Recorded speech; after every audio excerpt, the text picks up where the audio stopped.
pemirsa, kembali Anda menyaksikan Halo Indonesia. Dan seperti biasa selama 1 jam ke depan, kami akan menghadirkan beragam informasi menarik untuk Anda. Apa saja, Mas? Ya, Dika dan juga pemirsa, hari ini ada informasi yang datangnya dari tim futsal putri Indonesia yang menjadi juara AFF Futsal 2016.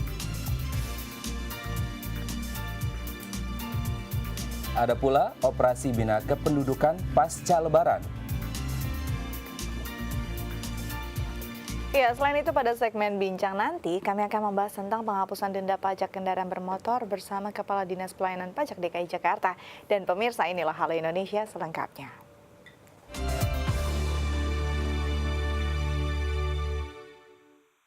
Ya pemirsa, tim futsal putri asal Tangerang, Jaya Kencana Angels atau JK Angels berhasil menjadi juara AFF Futsal antar klub di Myanmar beberapa waktu lalu. Ya, para Serikandi Muda Indonesia ini berhasil menyabet gelar juara setelah mengalahkan klub elit Thailand, Khon FC pada babak final. Inilah tim Jaya Kencana Angels yang menjuarai turnamen futsal putri se-Asia Tenggara. Jaya Kencana Angels yang disebut juga JK Angels menang mengalahkan klub elit Thailand, Khon FC pada babak final AFF Futsal antar klub 2016 di Myanmar. 3 laga berhasil dimenangi JK Angels dengan kekalahan 1 kali dari Tyson dengan skor 1-3.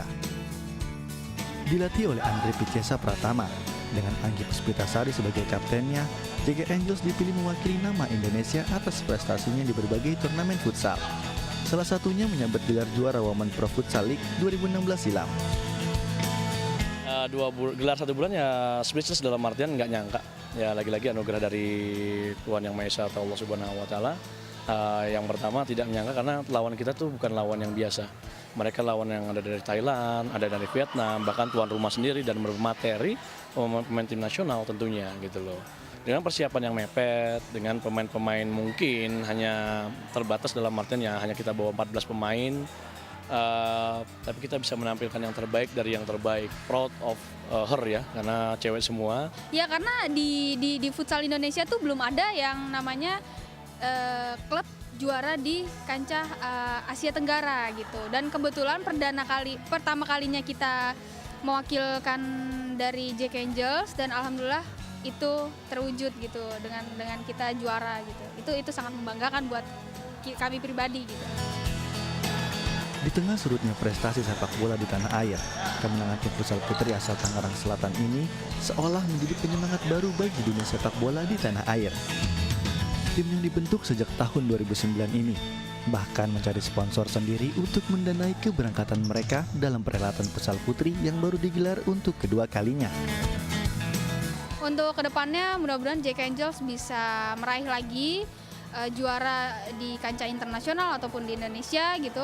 Dan untuk futsal putri Indonesia mudah-mudahan kedepannya lebih berkembang lagi dan lebih diperhatikan lagi oleh pengurus-pengurus futsal gitu. Yang jelas satu, pesannya jangan cepat puas. Nah ini awal dan ini bukan akhir dan ini bukan jadi kebanggaan buat mereka.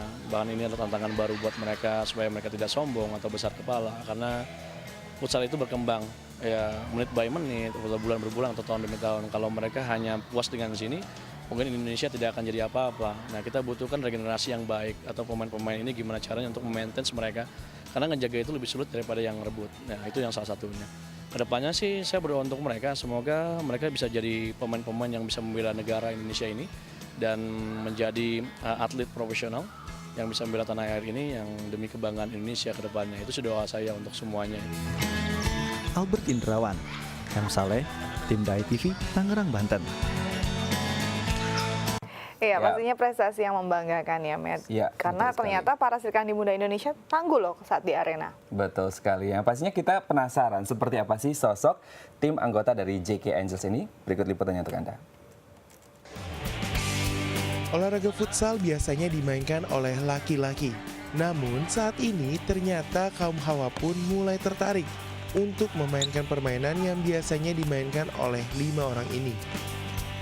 Salah satu yang menggemari olahraga ini adalah Citra. Di klub futsal Jaya Kencana Angel, tempat ia bergabung, perempuan usia 26 tahun ini bersama rekan-rekannya berhasil mengantarkan klub futsal mereka meraih gelar juara, baik nasional bahkan internasional.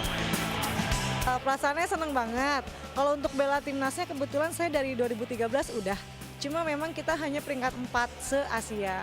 Jadi kita hanya partisipasi lah ibaratnya. Kalau sekarang kan juara, beda rasanya kan hanya ikut partisipasi sama berprestasi. Makanya kita dikasih juara satu ini tahun 2016 itu rasanya kayak, aduh nggak bisa diungkapin deh, syukur alhamdulillah banget. Walau sempat gagal bergabung untuk berlaga di SEA Games di tahun 2013 silam, namun hal itu justru membuatnya termotivasi untuk terus berkembang. Ia meningkatkan kemampuannya dalam olahraga futsal dengan giat berlatih dan menepati posisi sebagai penjaga gawang.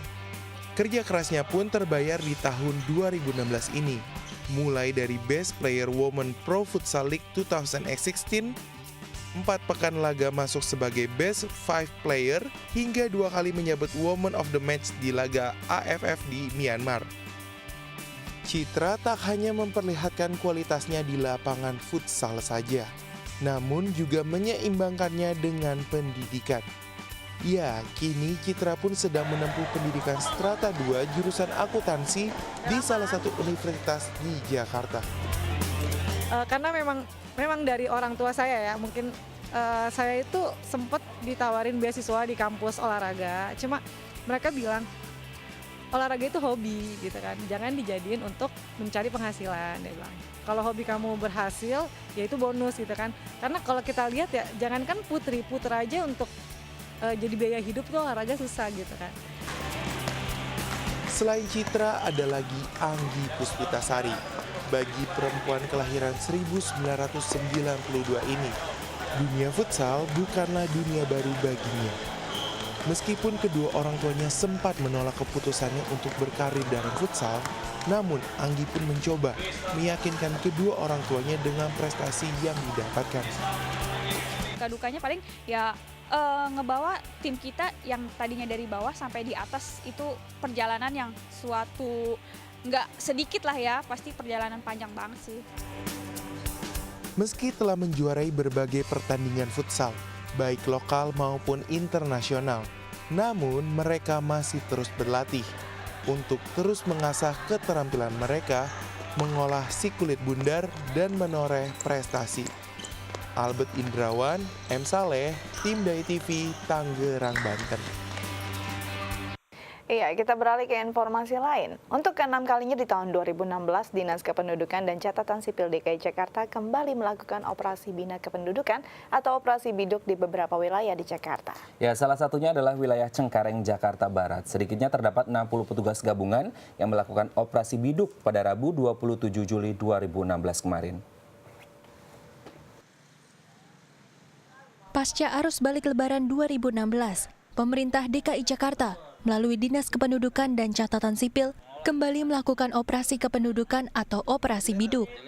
Salah satu wilayah yang menjadi sasaran operasi biduk kali ini adalah sejumlah kontrakan dan kos-kosan yang berada di RT 6, RW 4, Kelurahan Cengkareng Timur, Kecamatan Cengkareng, Jakarta Barat. Setidaknya terdapat 60 petugas gabungan yang mendatangi puluhan rumah warga sejak jam 10 pagi di hari Rabu 27 Juli 2016 kemarin. Petugas gabungan tersebut meliputi petugas Disdukcapil, Satpol PP, petugas imigrasi, pegawai Disnaker, pegawai sosial, dinas perumahan, hingga aparat dari TNI Polri. Menurut Wali Kota Jakarta Barat, Anas Effendi, operasi pendataan dan pembinaan warga yang sudah dilakukan ke-6 kalinya sepanjang tahun 2016 ini dimaksudkan untuk mengetahui seberapa banyak pendatang yang masuk ke Jakarta pasca arus balik Lebaran 2016.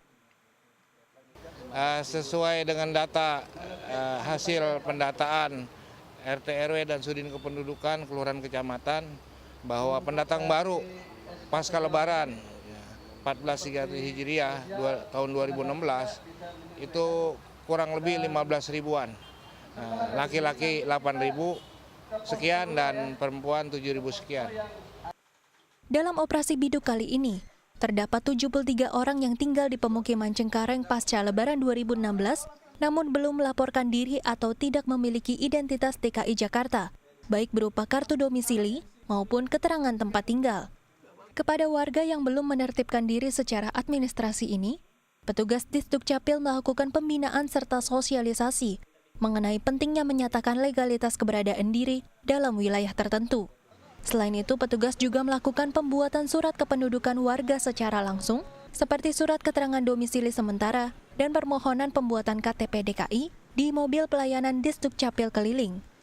Dari pelaksanaan operasi biduk yang lebih menekankan pada sosialisasi dan pembinaan warga, daripada penindakan sanksi administrasi ini, diharapkan para pendatang dapat mengurus keterangan tinggal di Jakarta sesuai dengan Peraturan Daerah DKI Jakarta Nomor 8 Tahun 2007 tentang Ketertiban Umum. Tujuan biduk kali ini adalah untuk dalam rangka pembinaan penduduk, jadi di mana penduduk pendatang itu di Jakarta ini ada peraturan tentang administrasi kependudukan. Agar mereka tuh tertib administrasi kependudukan. Silakan datang ke Jakarta, silakan mencari nafkah di Jakarta. Cuma tolonglah lengkapi diri dengan identitas yang jelas, sesuai dengan aturan yang berlaku di pemerintah Provinsi DKI Jakarta. Selain dilaksanakan di Cengkareng, operasi biduk dari Dinas Kependudukan dan Catatan Sipil DKI Jakarta ini juga dilakukan serentak di 5 provinsi DKI Jakarta, termasuk Kepulauan Seribu. Dona Puspita, Hairudin, DAI-TV. Ya, pemirsa, bagi Anda yang warga Jakarta kini tidak perlu khawatir lagi dengan ketersediaan angkutan medis atau ambulans karena ada 40 operator ambulans gawat darurat siaga selama 24 jam untuk mengalokasikan pesanan ambulans warga Jakarta. Ya, prosedur pemesanan pun tergolong mudah karena warga cukup menelpon, memberikan data pasien dan jenis gangguan kesehatan yang dialami, dan dalam waktu maksimal 45 menit ambulans akan sampai ke lokasi pasien. Berbagai kemudahan diberikan bagi warga Jakarta untuk mengakses layanan ambulans gratis ini.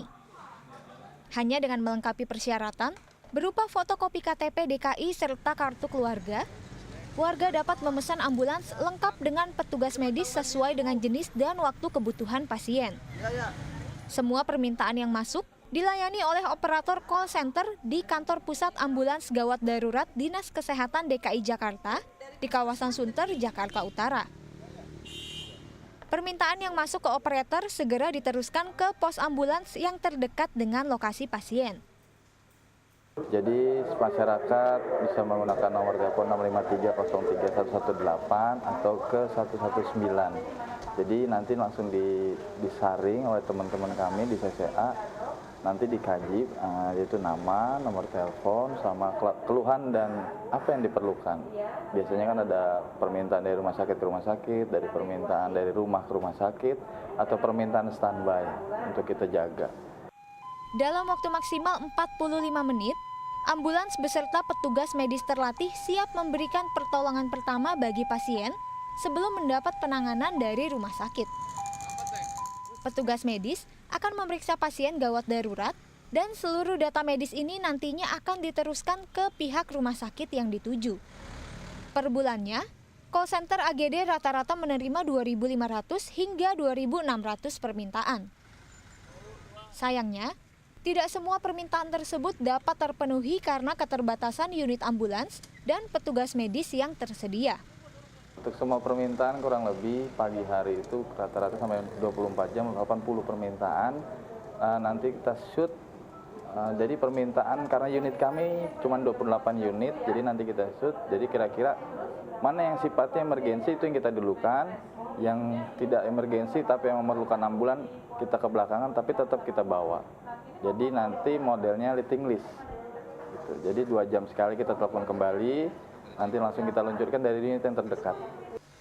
Kedepannya Pemprov akan menambah 12 unit ambulans, baik tipe advance maupun khusus selama tahun 2016. Serta mengembangkan ambulans khusus untuk penyakit menular dan ambulans motor. Ferawati, Reski Adrian, DAI-TV. Ya, pembenahan wajah ibu kota di berbagai lini terus ditingkatkan oleh Pemprov DKI Jakarta, termasuk lini kesehatan masyarakat, dengan menyiagakan ambulans gawat darurat Dinas Kesehatan secara gratis yang beroperasi selama 24 jam. Ya, meskipun layanan ambulans gawat darurat gratis ini sudah disediakan sejak tahun 2010 lalu, namun masih banyak warga Jakarta yang belum mengetahui keberadaan dari fasilitas kesehatan yang tersebar di 5 wilayah di Jakarta ini. Tercatat sebanyak 48 unit ambulans telah disiagakan oleh Dinas Kesehatan Provinsi DKI Jakarta sebagai angkutan medis yang dapat dimanfaatkan secara gratis bagi warga ibu kota.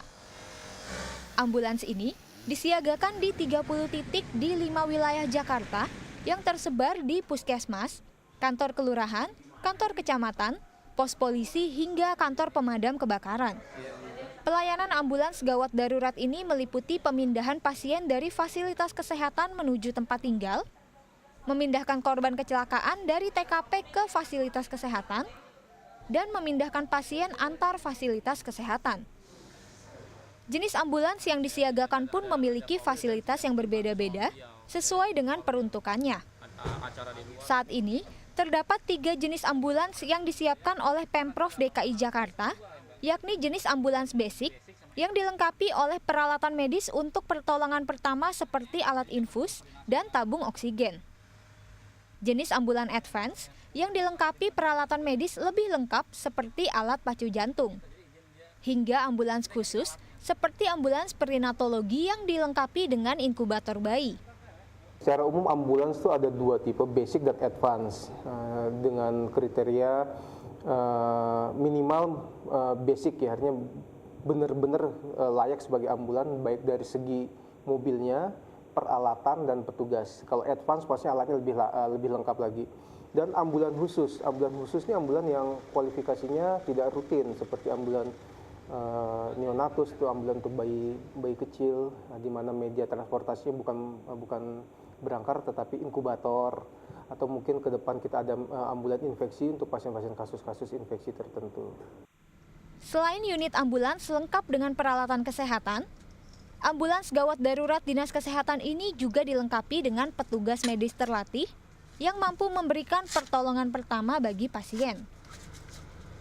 Warga Jakarta cukup menghubungi call center 021 6530 3118 atau 119 untuk memesan ambulans sesuai dengan jenis dan waktu kebutuhan pasien.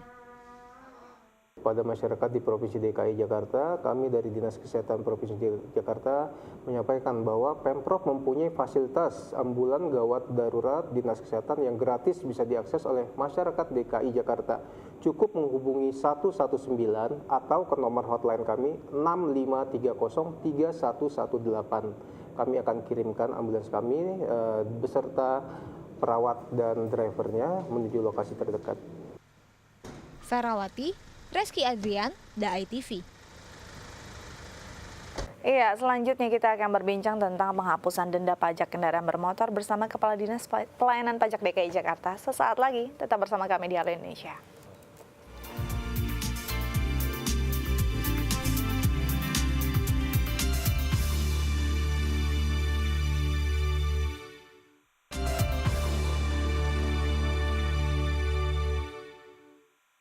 Baik, Anda masih bersama kami di Halo Indonesia dan dalam segmen bincang kali ini kita akan membahas tentang penghapusan denda pajak kendaraan bermotor. Dika, ini seperti kita tahu Jakarta semakin hari semakin banyak kendaraan bermotor. Betul. Dan sebagai pemilik dari kendaraan bermotor tentunya kita diwajibkan untuk membayar pajak setiap tahunnya. Tapi sayang sekali ternyata bukan hanya di Jakarta, di seluruh Indonesia itu banyak sekali kemudian warga yang sebagai wajib pajak belum membayar pajak kendaraan bermotor. Padahal sebenarnya pajak yang masuk ini sebenarnya dari kita untuk kita karena untuk pembangunan infrastruktur. Nah ini dia, mungkin memang masih sangat kurang kesadaran masyarakat bahwa membayar pajak itu bukan hanya untuk kendaraannya sendiri atau dirinya sendiri, tapi untuk masyarakat luas dan juga untuk pembangunan khususnya di ibu kota, ya kan? Betul sekali. Nah ini pemerintah Pemprov DKI Jakarta ini kemudian melalui Dinas Pelayanan Pajak mengeluarkan surat keputusan nomor 1495 tahun 2016 pada 1 Juli lalu. Ini ada kemudian penghapusan sanksi administrasi pajak kendaraan atau yang lebih kita dengar lebih familiar sebenarnya pemutihan. Nah, untuk kendaraan berpajak mulai dari tanggal 2 Juli sampai 2 Agustus mendatang. Masih sisa beberapa hari lagi ya. Masih ada waktu ya sebenarnya. Masih ada waktu. Nah, untuk membahasnya bagaimana kemudian teknis dari pemutihan ini telah hadir bersama kami di studio Halo Indonesia Bapak Agus Bambang Setiawidodo selaku Kepala Dinas Perpajakan DKI Jakarta. Namun sebelum kita berbincang dengan beliau, kita saksikan dulu tayangan berikut.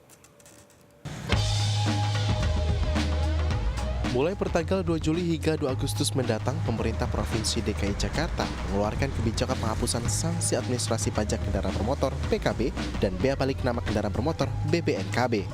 Penghapusan sanksi administrasi dilakukan dengan cara penyesuaian sistem PKB dan BBNKB terhadap wajib pajak yang telah berakhir masa pajaknya. Kebijakan ini sendiri berlaku hingga tanggal 2 Agustus mendatang. Kebijakan tersebut dilakukan dalam rangka ulang tahun Jakarta ke-489 untuk memberikan insentif kepada pemilik kendaraan berplat nomor DKI Jakarta sekaligus upaya peningkatan penerimaan pajak ke daerah. Setelah batas waktu yang ditetapkan, maka akan dikenakan sanksi administrasi sesuai dengan ketentuan peraturan perpajakan daerah. Pemberian pelayanan penghapusan sanksi administrasi PKB dan BBNKB dilaksanakan di seluruh kantor unit pelayanan PKB dan kantor bersama Samsat yang tersebar di wilayah Jakarta. Kebijakan tersebut berlaku pada sanksi administrasi PKB dan BBNKB berupa denda yang terhutang sesuai ketentuan menurut peraturan daerah hingga waktu yang telah ditentukan. Dinas Pelayanan Pajak DKI Jakarta juga menghimbau seluruh masyarakat pemilik kendaraan yang terdaftar di Jakarta agar memanfaatkan sebaik-baiknya kesempatan ini. Karena kebijakan ini juga dapat menghapus pembayaran denda tunggakan tahun-tahun sebelumnya. Diharapkan penghapusan tersebut dapat memaksimalkan pendapatan pajak. Ya, ini kalau kita lihat, bisa kita lihat sebagai kesempatan emas bagi mereka yang entah kemudian lupa atau kemudian berbagai hal yang lain ya, yang kemudian belum sempat untuk membayar pajak karena mau bayar pajak terus dendanya, aduh kayaknya agak berat. Nah, tapi nyatanya memang katanya sih, pasca diberlakukannya kebijakan tersebut, antrian pajak mengular. Berarti banyak yang berlomba-lomba untuk membayar pajak. Sebenarnya ya. mereka ingin bayar pajak, cuman takut karena Malas dendanya. Baik, kita langsung sapa narasumber kita hari ini, ada Pak Agus. Halo Pak Agus, Halo selamat Pak datang di Agus, Halo selamat Indonesia. datang di Halo Indonesia. Wah, mencerminkan ini ya, pria Betawi nih kayaknya.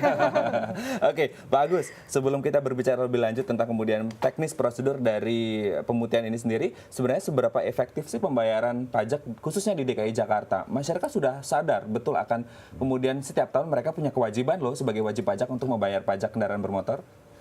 Betul, sebetulnya pajak di DKI itu, khususnya pajak daerah, itu sangat efektif ya.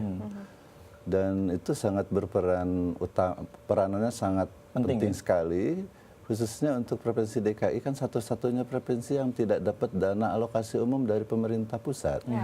Jadi postur APBD itu pendapatan, belanja, biaya itu lebih ditentukan oleh pendapatan asli daerahnya. BAD-nya ya. Nah, dan dominannya itu di pajak daerah.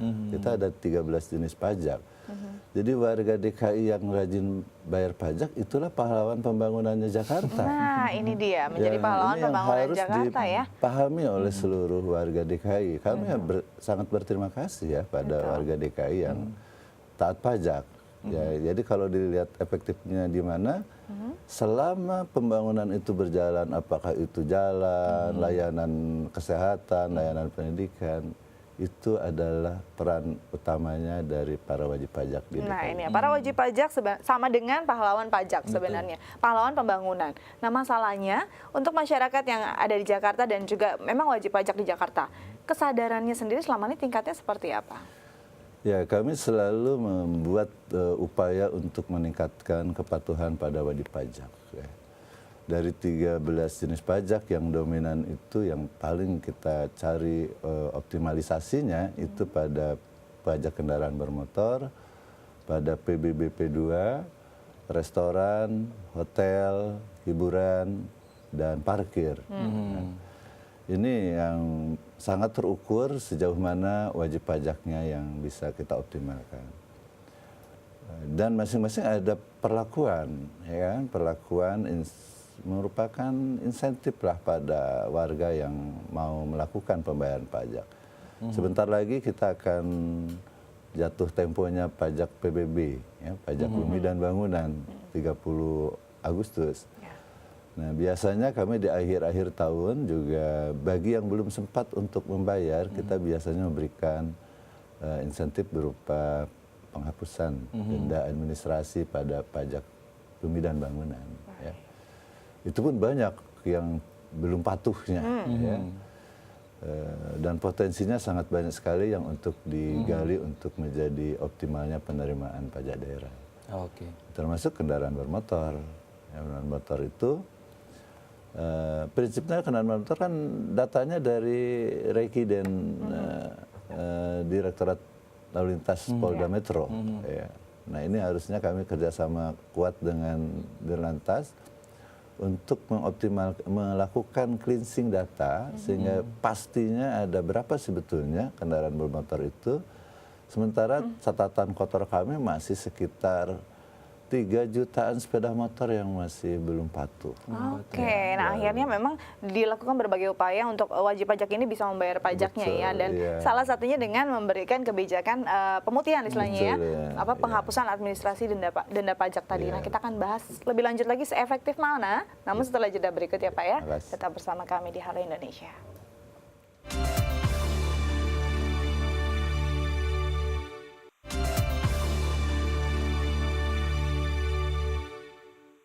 Baik, Anda masih bersama kami di segmen Bincang Halo Indonesia. Ini kalau kita mencoba menilik data, ternyata banyak sekali penunggak pajak kendaraan bermotor ini mencapai 4,6 juta unit kendaraan, sementara wajib pajaknya sendiri 9,1 juta, berarti 50% sendiri. Sementara kalau kita melihat 2015 sampai sekarang, itu yang menunggak pajak kendaraan bermotor berjumlah 3,8 juta. Semester pertama di tahun 2016 ini 800 ribu unit kendaraan yang belum membayar pajaknya. Kita harapkan dengan adanya pemutihan atau bebas sanksi pajak ini kemudian menarik masyarakat untuk kembali, ayo sama-sama kita membayar pajak yang memang wajib hukumnya ya. Nah ini dia, makanya kita tanyakan lagi ke Pak Agus, sebenarnya sudah seefektif mana? Karena kan memang sudah berjalan 3/4 dari waktu yang ditentukan ya, sampai 2 Agustus nanti. Sudah sejauh mana Pak? Apakah memang benar-benar akhirnya kesadaran untuk membayar pajak cukup meningkat signifikan?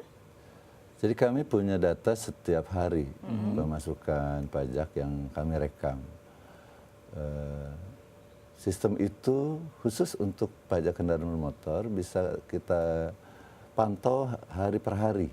Ya, jadi dari tambah jumlahnya realisasi pajak khusus dari PKB yang jauh lebih besar daripada hari-hari biasanya, ini kan menjadi indikator sejauh mana efektif kebijakan itu diambil. Ya, selama ini yang berjalan berbagai jenis layanan yang kita berikan, ada gerai, ada e-Samsat yang baru di-launching beberapa saat ini, lalu ada Samsat sampai tingkat kecamatan walaupun belum seluruh kecamatan, ada Samsat keliling, itu kan dalam upaya pendekatan diri kepada wajib-wajib pajak. Dan kita juga sangat memahami begitu cukup rumitnya lalu lintas di Jakarta yang mungkin juga menjadi bagian penghambat untuk orang mau ingin bayar pajak. Harus menyisihkan waktu yang cukup banyak untuk bisa sekedar untuk bayar pajak. Lalu kita tambahkan dengan e-Samsat sehingga itu menjadi prasmanan yang silahkan dipilih di mana enak dan cepatnya bagi wajib pajak. Nah, lalu kita berikan insentif juga berupa mungkin dulunya tidak sempat yang tadi disampaikan diantaranya membayar pajak kan tepat waktu, terlambat sehari dendanya sama dengan sebulan 2%. Sehingga penghapusan denda pajak ini mengakomodir hal-hal yang mungkin ketidaksempatan para warga yang untuk bayar pajak itu karena berbagai kesibukannya atau mungkin lupa karena juga kan setahun sekali jarang orang lihat masa berlaku STNK-nya kan, sehingga bisa saja terjadi seperti itu. Nah, yang tinggal sisa beberapa hari ini dari hari-hari yang sebelumnya, tuh saya persentase relatif belum saya hitung, cuma cukup besar selisihnya untuk tambahan pajak daerah khususnya di pajak kendaraan bermotor. Baik, jadi memang cukup signifikan ya pertambahannya wajib pajak yang membayarkan pajaknya. Nah, kita mau lihat seperti apa sih kondisinya dalam tayangan berikut ini. Kebijakan penghapusan sanksi pajak kendaraan bermotor PKB dan bea balik nama kendaraan bermotor BBNKB yang dikeluarkan pemerintah Provinsi DKI Jakarta sejak tanggal 2 Juli 2016 lalu dimanfaatkan warga pemilik kendaraan bermotor plat Jakarta untuk membayar pajak yang tertunda. Di kantor sistem administrasi Manunggal 1 Atap Samsat Jakarta Selatan misalnya, ribuan warga mengantri panjang untuk membayar pajak kendaraan bermotor. Sebagian besar pemilik kendaraan bahkan menunggak pajak di atas 2 tahun hingga 5 tahun. Para pemilik kendaraan pun menyambut gembira kebijakan ini karena mereka tidak perlu membayar mahal jumlah tunggakan pajak mereka.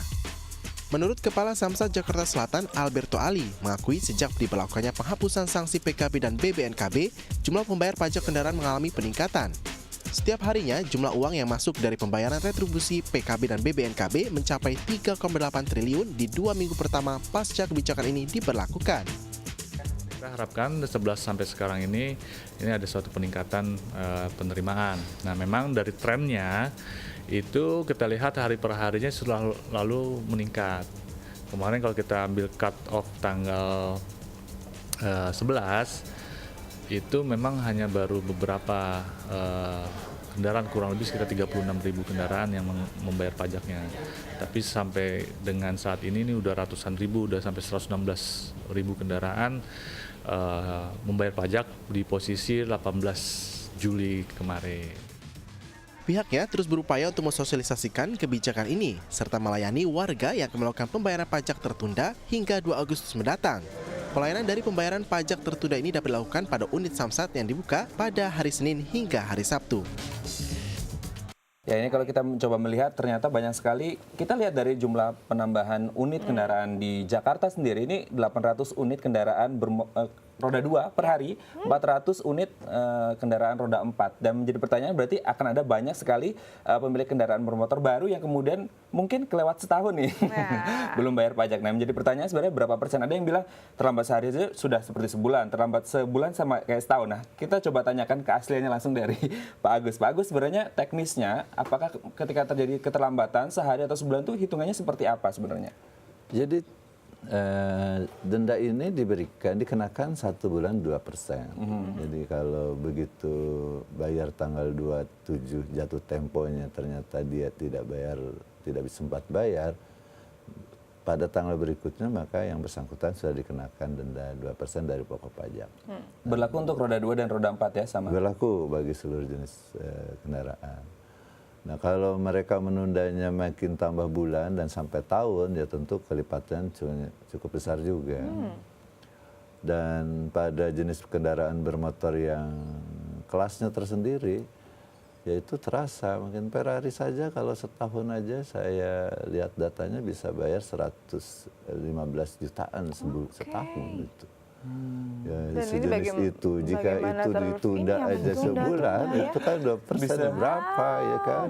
Kira-kira nih bocoran sedikit, paling lama ada berapa wajib pajak yang menunggak? Berapa tahun? Variannya cukup banyak ya sih sebetulnya, bahkan ada yang di atas 5 tahun. Di atas 5 tahun? Di atas 5 tahun. Lalu dari situ juga kami coba searching, yang belum pada bayar itu kami coba 11.000 kendaraan bermotor yang di atas angkanya 700 juta harganya. Lalu kita menggunakan tenaga-tenaga pajak yang ada di unit pelayanan pajak di kecamatan, kita kan lakukan upaya gerakan gotong royong lah. Jadi tidak hanya tugas Samsat itu. Itu ternyata dari 11.000 itu kurang lebihnya 20% itu alamatnya nggak jelas. Nah, kalau nggak jelas itu menjadi bagian yang potensi pasti nggak bayar biasanya. Akan panjang sekali nggak bayarnya. Dan ini yang harus kami kerjasama kuat dengan Rekiden dari lalu lintas itu untuk melacak di antara 20% itu ada yang pakai KTP supirnya, KTP pembantunya. Nah, ini kan terus menerus berarti. Jadi pendataannya juga sedikit acak marut ya kalau begini. Ya, karena begini, ketika mereka ya? membeli kendaraan itu kan ditanganinya oleh Rekiden Polda Metro, ya kan, dari dealer itu. Nah, setelah dari situlah baru kami masuk ke STNK dan pajak daerah. Nah, kalau di situnya sudah tidak kurang kuat identifikasinya, ya pasti urutannya ya ke hilirnya untuk pajak daerahnya juga. Nah, ini untuk yang bertahun-tahun cukup mengkhawatirkan ya. Jadi banyak pembangunan yang terhambat cuma karena orang malas bayar pajak gitu. Nah, ini sebenarnya ada sanksinya atau tidak sih? Kita akan bahas setelah jeda berikut ya Pak ya. Tetap bersama kami di Halo Indonesia.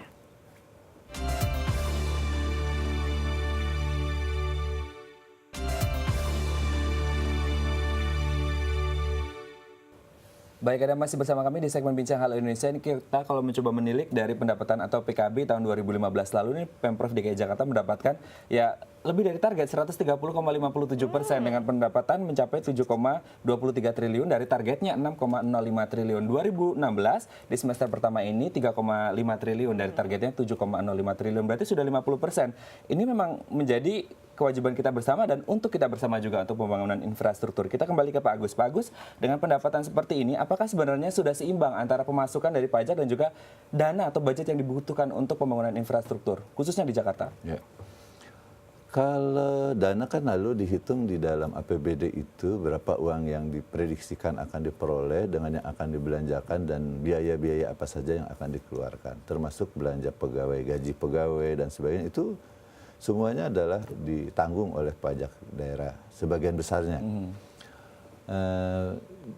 Dari hasil rapat bersama instansi lain yang membutuhkan pembelanjaan, itu pada saat ini uang yang tersedia dengan yang dipakai untuk belanja masih cukup berimbang lah. Pajak kendaraan bermotor pada hari kemarin itu posisinya sudah tidak 50% lagi, sudah 57, sekian persen deh. Jadi datanya harus hari per hari, PKB dan BBNKB itu. Jadi kalau usia data PKB dan BBNKB itu hanya sehari. Jadi kalau menjelaskan yang hari kemarin sudah tambah yang hari ini. Iya, sudah tambah yang hari ini. Oke. Dan ini peningkatannya cukup tinggi ya. Dan belanja untuk kemarin ada belanja untuk ya istilahnya jalan, dinas tata air, bina marga, kesehatan masih tersedia uang untuk bisa melakukan aktivitas itu. Oke, berarti sejauh ini aman ya Pak ya. Tapi kemudian kalau banyak warga yang lebih sadar lagi, mungkin Jakarta infrastrukturnya lebih baik lagi ya ke depannya. Iya betul, tapi sebenarnya mungkin masyarakat masih bingung, ada beberapa yang belum mengetahui. Bagaimana sih prosedurnya untuk bisa mengikuti kebijakan yang penghapusan denda pajak sampai 2 Agustus? Apa yang mereka harus lakukan? Mereka ya seperti biasa, mereka berproses mendaftar. Tinggal datang ya Pak ya? Betul, mendaftar, lalu akan terlihat kan di SKPDKB-nya, dia sudah jatuh temponya berapa, nah begitu datang aja sudah terhitung berapa lama dia terlambatnya. Nanti sistem akan proses seluruhnya, dan karena sekarang dalam posisi hapus denda, sistem itu menolkan fitur dendanya. Semuanya ya? Automatically gitu.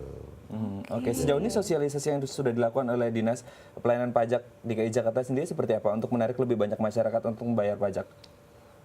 Kalau membayar pajak ini sebetulnya sudah banyak yang tahu ya. Dan fasilitas penghapusan denda itu sudah waktu Desember 2015 sudah dilakukan. Bahkan sekarang banyak warga yang nanya, bahkan sudah nandain kalau ulang tahun Jakarta nandain. Biasanya wah udah biarin aja, kalau terlambat bayarin nanti aja. Pas ulang tahun Jakarta, jadi memang rutin ya tiap tahun? Di antaranya ada yang seperti itu. Oke, berarti memang rutin Pak, karena kalau kita melihat 2015 Dika, dan juga pemirsa itu Juli, Agustus, November, Desember ada pemutihan. Apakah memang reguler setiap tahun ada? Kita buat seperti itu. Karena intinya bukan dendanya, tapi kewajiban pajak yang dibayarkan ya Pak Di ya? samping itu kita pahamilah repotnya lalu lintas ya, bukan repotnya bayar pajak ya, dan kesibukan yang cukup tidak terhingga lah mungkin pada beberapa orang atau pada wajib pajak, sehingga meluangkan waktu yang 1 hari itu bukan hal yang mudah juga. Bisa saja mereka, apalagi kalau hitungan bisnis daripada saya rugi segini, mendingan saya bayar denda aja. Oke, singkat saja Pak Agus, ini 4 hari menjelang berakhirnya ya, tanggal 2 Agustus. Apa yang ingin Pak Agus sampaikan kepada masyarakat untuk lebih banyak lagi masyarakat yang membayar pajak? Ya sebetulnya manfaatkanlah semua fasilitas kemudahan yang diberikan oleh Pemda, termasuk penghapusan sanksi denda administrasi ini, karena ini bisa memberikan manfaat kepada kami, Pemda DKI, Pemprov DKI, dan kepada Bapak Ibu untuk wajib pajak yang punya kendaraan bermotor yang belum bayar pajaknya, bahkan yang belum jatuh tempo pun kita layani, yang sebulan sebelumnya atau 2 bulan sebelumnya, walaupun mereka mungkin tidak punya denda ya. Fasilitas itu tetap kita lakukan, dan makin cepat warga membayar pajak, makin optimal juga layanan kami sebagai bagian kewajiban Pemprov kepada warga DKI dalam segala bidang yang memang kami sajikan. Baik, jadi membayarkan kewajiban Anda akan terasa untuk seluruh masyarakat di Jakarta untuk ya. bersama ya. Iya, dan semoga makin banyak wajib pajak yang patuh pajak ya Pak. Terima kasih baik. untuk kehadirannya, sukses terus. Semoga makin banyak juga yang berbondong-bondong datang ke ini ya Pak ya untuk bayar pajak. Baik, pemirsa kita masih banyak punya informasi menarik tetap bersama kami di Halo Indonesia.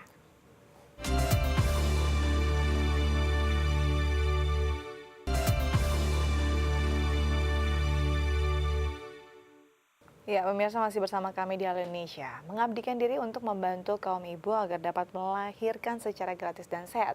Itulah yang dilakukan oleh Robin Lim. Ya, wanita parubaya berkebangsaan Amerika Serikat ini mendirikan sebuah yayasan persalinan gratis di Ubud, Bali. Nah, seperti apa kisah selengkapnya? Berikut liputannya.